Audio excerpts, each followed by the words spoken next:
What's up guys, welcome back to my channel. My name is Coach Magali. If you're new here, welcome to my channel, and in today's video I'm going to cover how you're using booty bands wrong, how people misuse them the most, and I'm going to cover 5 ways on how that happens and then give you some tips and tricks on how to correct that so that you get the most out of the tool but also use them in a proper way. So let's get into it. So the very first way that booty bands are often misused or not used in the best way is overusing them in warm-up. A warm-up should be something that warms you up. It should be a routine that gets you ready for the first exercise, ready to go mentally and physically, get your heart rate up. It's not supposed to be a first workout.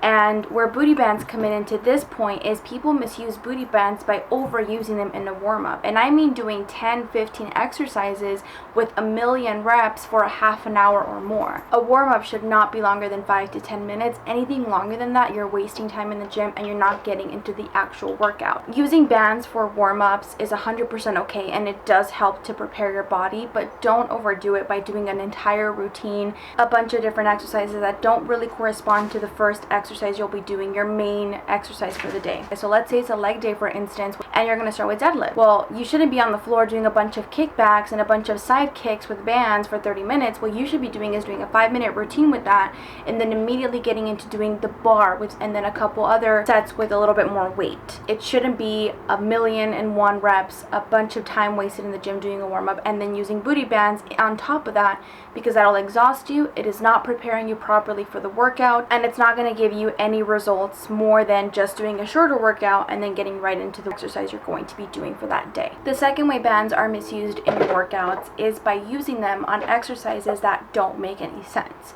And unfortunately, it's become a cool thing to just add a band onto every single leg exercise you're doing for the day. And that isn't necessarily something that's useful, or even it can actually make things harder for you.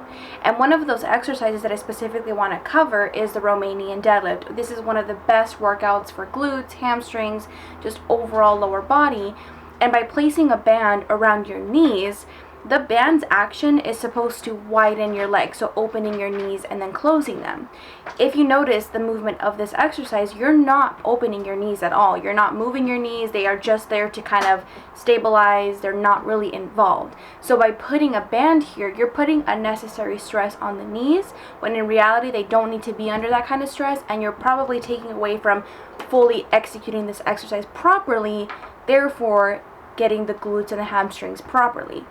And there's a bunch of different exercises that this falls into. Like, it's impossible to put them all on the screen and show you guys, but a band is supposed to open and close your legs, and you should only really be using exercises that mimic that movement so that the band actually has a purpose. If it's something that isn't really helping you at best and at worst can hinder the exercise, that band is being misused. It's better to just put it to the side and focus on the exercise.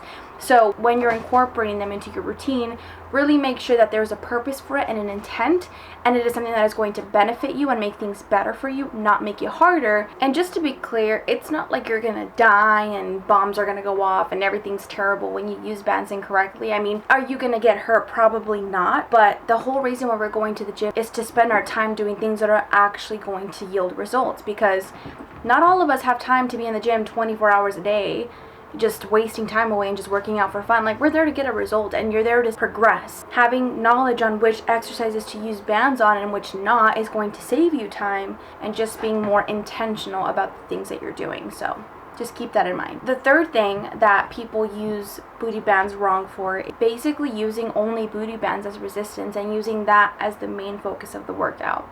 If you're not really familiar with the way muscle building works, it primarily grows from having a ton of stress on it. And when we're talking about growing the glutes, whatever area you're trying to work on, that muscle gets harder and bigger by being under stress. And one of the best and most effective ways of putting a muscle under stress is loading it with weight. If all the resistance that you're using are booty bands and you're not picking up a weight, if you're not grabbing the bar or using machines, if you're just doing bands, you're not going to see the best progress as you possibly could if you incorporated more weighted exercises into your program. So I know this may be a little bit difficult for some of you who aren't, able to go to the gym or don't want to yet. Totally cool. Then at that point, bands are all you have. But if you do have access to equipment, or you can go to a gym, or you can buy equipment, whatever the case may be, you're better off at least doing 80% of your workouts with weight, focused more on strength, and then 20% doing the finishers, doing the burnouts, doing the booty band kind of stuff. You want the meat of your workouts to be heavy, systematic lifting, and then 20%, like I said, having the fun, incorporating those workouts that you enjoy and you feel really good doing. So don't make most of your workouts booty bands. Make sure you're picking up the weight. Make sure you're focusing on getting stronger over time, and that's what's going to give you muscle growth, not the bands. The fourth way that bands are misused is not using the appropriate resistance band for the specific exercise. There are a million different ways you can use booty bands in workouts. You can use a rubber band, you can use a fabric band, you can use a really long one. There's many different kinds of bands and many different exercises, and every exercise works best with a very specific kind of band and a very specific resistance. Now, if you use a really tough, really stiff band for an exercise that requires you to get your legs really wide, that's not going to really work because you're not going to be able to move the knees much and you're not going to be able to engage the glutes much. And if you pick up a band that's way too easy, you're not going to get any resistance at all. You're going to be able to open your legs wide and open like without any difficulty, and therefore you're not really doing anything and not getting anything out of it, even though you're using the band. So just be mindful of that. Be very aware of what exercise you're doing and how much range of motion, how much movement you need to be doing, and therefore choose the appropriate band. Don't use a band that's too hard, don't use a band that's too easy, and then choose the right material of the band for the specific exercise.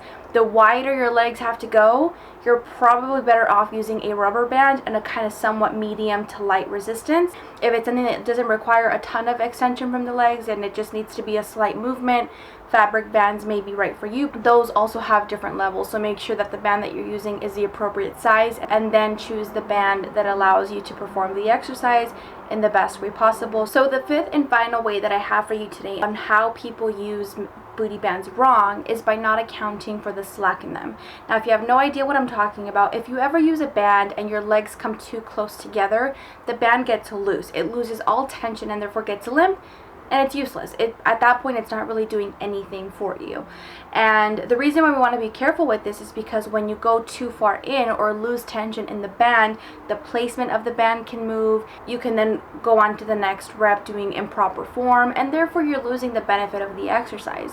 So you really want to make sure that when you're doing any exercise that requires you to move your legs with the band, which is pretty much all of them, that you don't go all the way in, that you don't let the band get limp, that you don't let the band completely lose all of its tension. You want to stop just before that point. Now, if you had dumbbells, if you had a different style of resistance, that really wouldn't be an issue because you don't have to worry about a rubber band type of thing. It's a static weight, it is what it is. But with the band, because of those properties, you really do have to be careful that when you're performing the exercise, you don't go all the way in and let that band lose its resistance, because in that specific point of the exercise, you are no longer getting the benefit of the band. Be very careful with that. Make sure that you're properly executing the exercise, stopping just before the slack is about to come in, and keep that tension in the band because that's what's going to get you the best results. So those are the 5 ways. There's many more, but 5 ways in today's video on how booty bands are misused. And I just want to say, I'm not one of those booty band haters, lift weights only, screw the bands, they don't matter, they don't do anything. I think bands can be a great tool, and they can be very rewarding and very fun to use, and it feels good. You get a really nice pump from using them. But we can't deny the fact that weights and proper training and strength training and pushing to get stronger is going to be a lot more effective and get you better results than doing some random booty band routine. I always say, why not both? But again, the resistance training, the strength training has to be a higher percentage, and the bands are like the cherry on top, the dessert, the extra stuff. They're an amazing tool. I use them on all my clients, and I think they're great. They just have to be used in the proper way. So with that being said, that concludes this video. I hope you found this helpful. I hope you found some tips and tricks with using bands that maybe you didn't know or forgot about or found interesting. Make sure you please subscribe down below, comment your thoughts, let me know any questions, any suggestions for future videos. Don't forget to hit the like button. Don't forget. And I will catch you in the next video. Peace out.